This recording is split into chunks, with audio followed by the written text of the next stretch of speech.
Hello guys ကျွန်တော်ဒီနေ့ပြန်လည်ကြိုဆိုလိုက်ပါတယ်ကျွန်တော်ဒီနေ့မှာ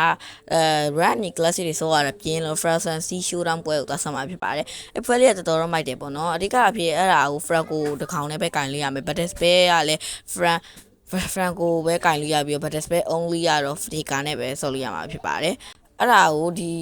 ဗီဒီယိုထဲမှာပဲအသေးစိတ်ရှင်းပြထားပါမယ်။ခွာလေးရတော့ပွဲစားပါပြီ။ဒီပွဲမှာကျွန်တော်တို့ရှုံးသွားတဲ့နိုင်ဝက်လောက်ပွဲဆုံးထည့်ကြည့်ပါ။ဒီပွဲတော်တော်ဆိုးပါတယ်။ဟိုမှာခုနကပဲကြည့်ပါလား။ First blood ကိုကျွန်တော်ကဆွဲပေးလိုက်တယ်။ဒါပေမဲ့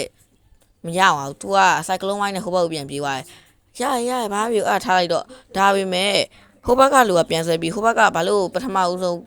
ကေးကိုပြန်ရသွားလဲ။အဲ့တော့ဖြစ်တယ်ဦးလေကျွန်တော်တို့ဘက်ကအရင်ဆွဲပြီးတော့ဟိုဘက်က first blood ရသွား။ကျွန်တော်ကလည်းအမအဲ့ပွဲမှာတော်တော်ဆွဲခံနေရ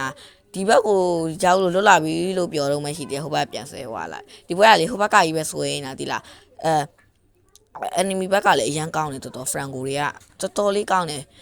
ဂျိတ်ဆွဲရဲ့စကေးရတယ်တော်တယ်အဲ့လိုပေါ့ဒီခုကြည့်ပါလား final slap ကြီးနဲ့ဆွဲလိုက်တာဒီမှာကြည့်အမအကုန်လုံးပါရှော့နှစ်ယောက်ပါဝါသူကဒီမှာဗာလဲဆိုတော့ဒီပွဲမှာကြတော့အလဲမှာလာတယ်အဲ့ဂိုခရီလေးကိုအဲ့ဒါဟိုဂျေလီနဲ့တူးလေးနဲ့စားမယ်ဆိုရင်သူပေးထားတဲ့ battle spell ရမှာသူပေးထားတဲ့ item တွေရမှာဖြစ်ပါတယ်ဘာလဲဆိုတော့ Novaria ရဲ့ SK2 တွေ Atlas ရဲ့ spell တွေပြီးရင်blush shoe တွေLalia ရဲ့ blush shoe တွေပြီးလို့ရှိရင်အားလောရဲ့ final slot နဲ့ဂျိတ်ကိုတွဲပေးထားပါတယ်ဒီမှာကျွန်တော်ခုသွားနေရတော့ဒီဂျိတ်နဲ့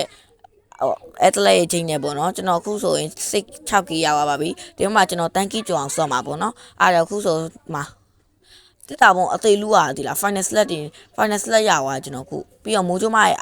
အာဒီလည်းရပါတယ်သူကမိုးချိုမရဲ့အာဒီကစက်တန်းပေးလိုက်တာဖြစ်ပါတယ်ပေါ့နော်အဲ့မိုးချိုမအာဒီလည်းတော်တော်အာရုံနောက်ပါတယ်သူစက်တန်းပေးလိုက်တဲ့အချိန်မှာလှမ်းပြီးတော့အာဒီနဲ့လှုပ်လိုက်ရင်အစေးပါပဲ scale 1နဲ့လှမ်းဆွဲလိုက်ရင်အစေးပဲပြီးလို့ရှိရင်ပြောဖို့မေးကြတာနယ်သာလီယာရဲ့စကေးကြီးလည်းပါပါတယ်ခုဆိုရင်ကျွန်တော် legendary နဲ့လူကောင်းရအကြီးပဲပါသွားလိုက်လို့တော့သေးရစရာဒါပေမဲ့လည်း 73k နဲ့ရပါပါတယ်ခုဆိုရင်ကျွန်တော်ဒီဘက်ပြန်လွတ်လာရပေါ့နော်ပြန်လွတ်လာရဆိုရင်ပဲပြန်ဆွဲသွားပါတယ်အားနဲ့ပဲပွဲကဘာမှလည်းမဆိုင်မဲ့နဲ့ enemy က K30 ရပါပါတယ်နောက်နေ့မှာပဲနိုင်အောင်ဆော့ပါမယ်ဒီပွဲကိုမနိုင်မချင်းကျွန်တော်ရအောင်ဆော့မယ်ပေါ့နော်နောက်နေ့ဗီဒီယိုတွေမှာဒီဟာနဲ့ဆက်ပြီးတော့တင်သွားပါပဲစကားမဆက်ကျွန်တော်ဗီဒီယိုလေးကိုကြိုက်တယ်ဆိုရင် like and subscribe လေးနဲ့လုပ်ပေးကြပါနောက်နေ့ကျရင် Alice Collector နဲ့တင်ပေးပါမယ်